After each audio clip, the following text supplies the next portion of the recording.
There is power in a story, and we all have a story. Our stories, if told, can inspire, encourage, and motivate.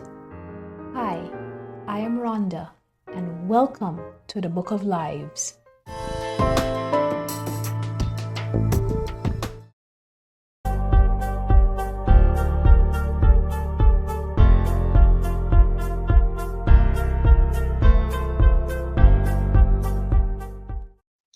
Hi, everyone. Welcome to the Book of Lives. Today, we're going to be chatting with an incredible woman. She has navigated life's challenges with resilience and strength. Shai, welcome. Oh, hello. How are you? Hi, Shai. I'm great. Nice to have you. Nice to see you. Thank you. Thank you for inviting me today. You're welcome. So, Shai, on the Book of Lives, we're all about stories, and stories have to have a beginning. So, tell us, where does your story begin? Oh, well, let's see. My story begins at Kansas City, where I am from. Home of the Um, Chiefs. love the Chiefs. I represent the Chiefs. Yep. Yes, born and raised here in Kansas City, with the exception of living in California for a few years as a child when my mom married my stepdad. Um, Moved back to Kansas City around the age of 10 and have lived here for most of my adult life.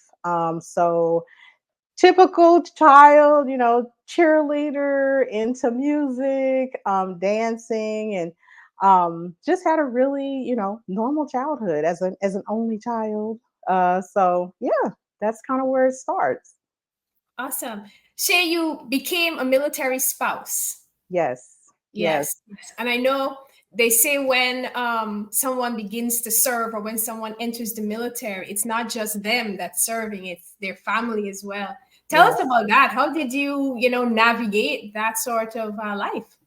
Yes, it was definitely challenging in the beginning. It was definitely a learning experience. Initially, before becoming a military spouse, I was pretty well established in my career, in the things that I was doing within Kansas City. I had a radio show, I was Nice. teaching at a local college. So I was pretty much well established here in Kansas City. So to make the transition to a military spouse was a bit of a jolt to the system. Our first duty station was Fort Polk, Louisiana, which Okay. felt like the middle of nowhere. So it was a huge adjustment going from city life to what would be considered almost like rural country life.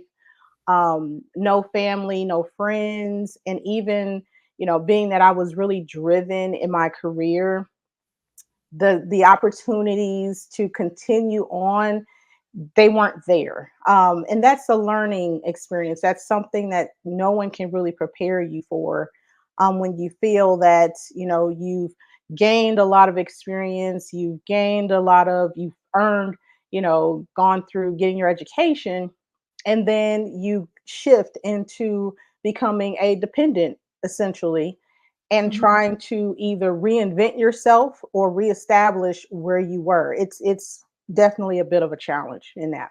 Yeah. Where do you get where does a military spouse get his or her strength from? Like, are there resources out there? What about you? How did you Yeah. manage?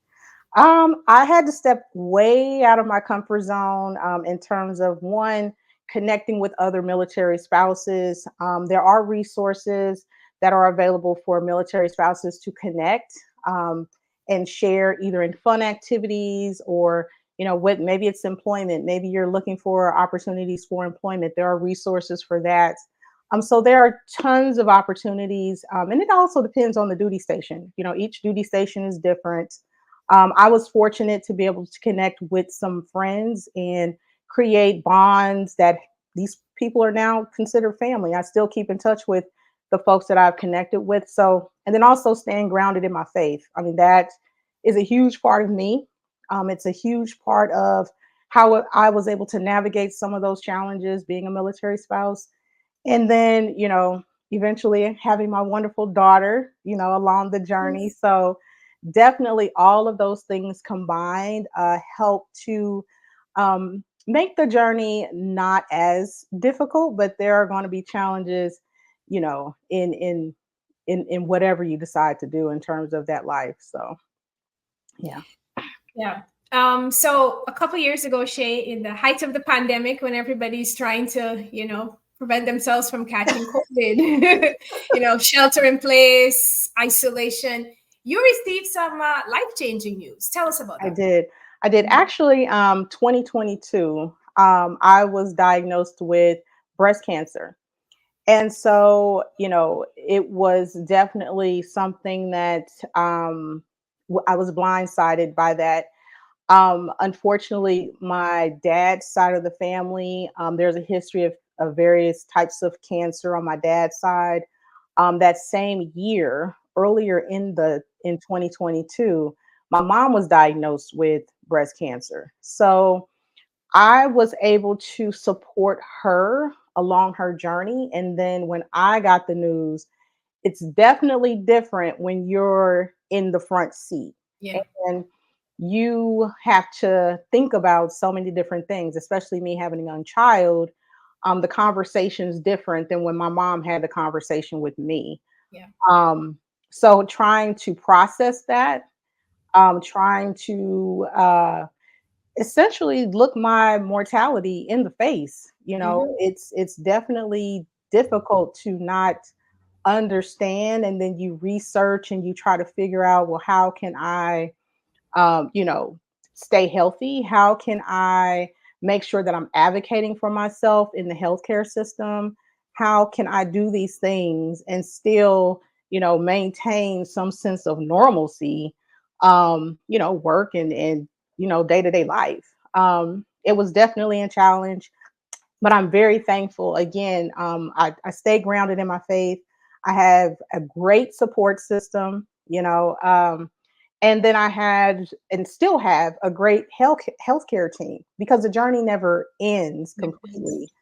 Hmm. So I'm a big advocate of, bringing awareness to breast cancer. I connect with breast cancer survivors here in Kansas City and beyond Kansas City. I'm always telling people, go get your mammograms. That is just like a big thing. Like, go get your mammograms. Early detection saved my life. I was diagnosed at stage 0. So Okay. they caught it extremely early. One thing that I shared, along my journey is that the recommendation was that I would get a lumpectomy, which is they do radiation. They go and remove the cancer cells, but you still keep your breast intact. Um, I did not go that route. I chose to get a double mastectomy. Hmm. For me, that was the best decision, considering I just didn't want that thought looming in the back of my head that what if it comes back one day? Yeah. And it's just something that I just particularly does not want to have to deal with. But everyone, makes the decisions that are best for them.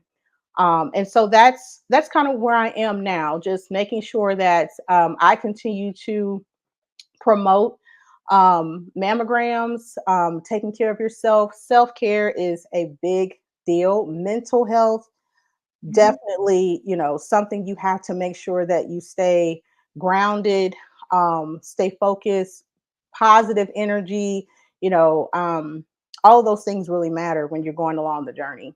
Hmm. Shay, you've been through quite a bit. Yes. Military spouse. We haven't talked about, single parent. Alvin passed. Yes. We thank him for his service, but he passed.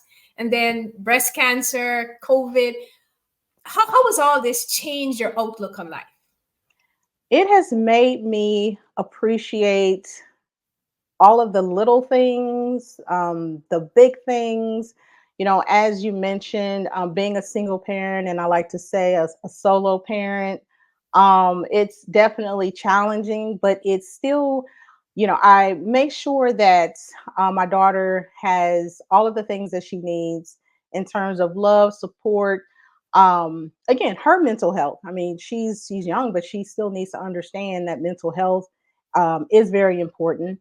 Alvin did pass away. Mhm. Unfortunately, he passed away due to a heart attack. And so again, we get back to that health aspect of making sure that you stay healthy, that, mentally, physically, emotionally, those things have become extremely important. Not that they weren't important before, but Mm-hmm. now they're definitely priority. So I'm very driven in terms of my career. But I understand that there needs to be a balance in that. So I am not missing any, tumbling events. I'm not missing any activities with Girl Scouts. I'm, on the PTA because I want to stay engaged and involved in my daughter's school, but also, traveling. Love to travel, love to go to see different places, give my daughter an opportunity to experience the world. So those things are priority for me now. Maybe they weren't, such a big deal, or maybe because I was a military spouse, we were traveling anyway. But now those things, connecting with family, connecting with friends, making the time. Oftentimes our lives just get busy. Busy. I mean, it's life. It happens. But being intentional about those things have become top priority.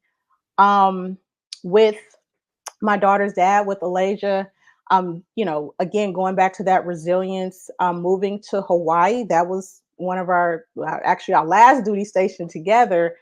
That in and of itself presented challenges, because that's where we ultimately split up.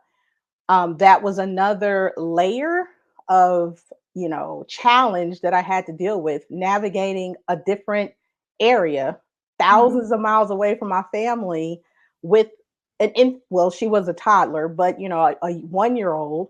Um, and then again, relying heavily on those military resources, stepping outside of my comfort zone and connecting with people that I may not have ordinarily connected with, but I built some tremendous, solid bonds again with people that I still stay in touch with to this day.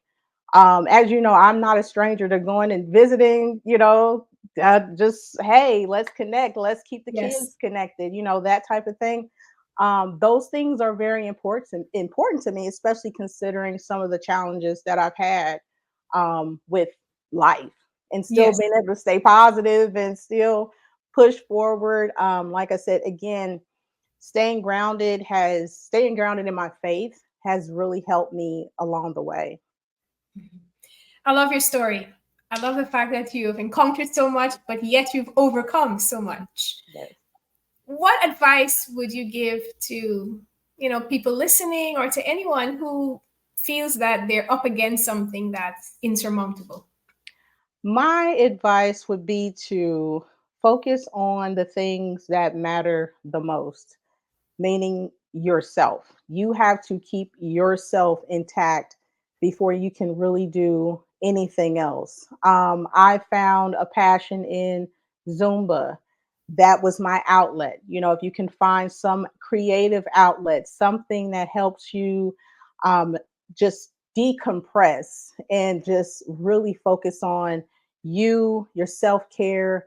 If there are resources, again, I am big on, preserving your mental health, taking advantage of those opportunities and those resources, whether you're a military spouse or not, with counseling, therapy, anything that can give you the opportunity to, purge any hurt, any doubt, any of those things that could hinder, forward progress. And it's not easy. I can't sit here and say, oh, I did all these things and it was just a cakewalk, because it was not. It Mm-hmm. was literally getting up every day, one step at a time, one day at a time, and saying, I know what I want, and I refuse to let this situation or this circumstance defeat me. And so that's my biggest advice, is just stay grounded.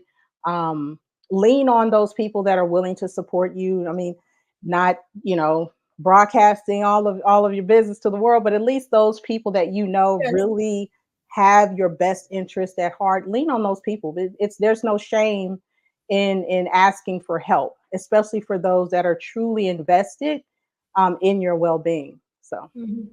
Shay, I want to thank you for sharing your story with us. I know that you're about to embark now on another journey. All I right, am. a new chapter. You're going to do your PhD. Tell us a little bit about that before we go. Yes, I will be starting on my doctorate. And this is Wonderful. something that I've been wanting to do for a very long time. The stars have aligned that I have the time. I'm focused, I don't have a lot of other things that I have to really sort out and work through.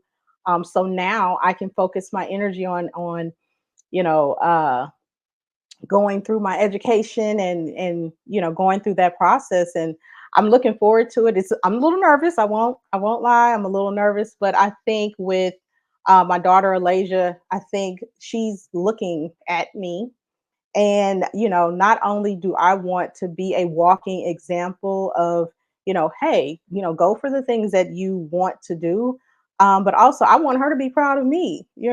It's funny how that works. We try to pour all of these things into our children, but at the same time, I want her to be proud of her mom. So Yes. yeah, so I'm excited about it. I can't wait to graduate and walk Yes. across the stage and Yes. be Dr. Turner. Awesome. Awesome. We're looking forward to it too. Yes, I'm excited, and I will be writing a book about my journey. So Wonderful. it's something that's been in the making for quite some time. So once it's done, I'll be glad to be able to You have to share it. share it with me. You have to share it. Yeah. Yep. Yes. Come back and Absolutely. tell us how the PhD was and share the book with us. Absolutely. Awesome. Absolutely.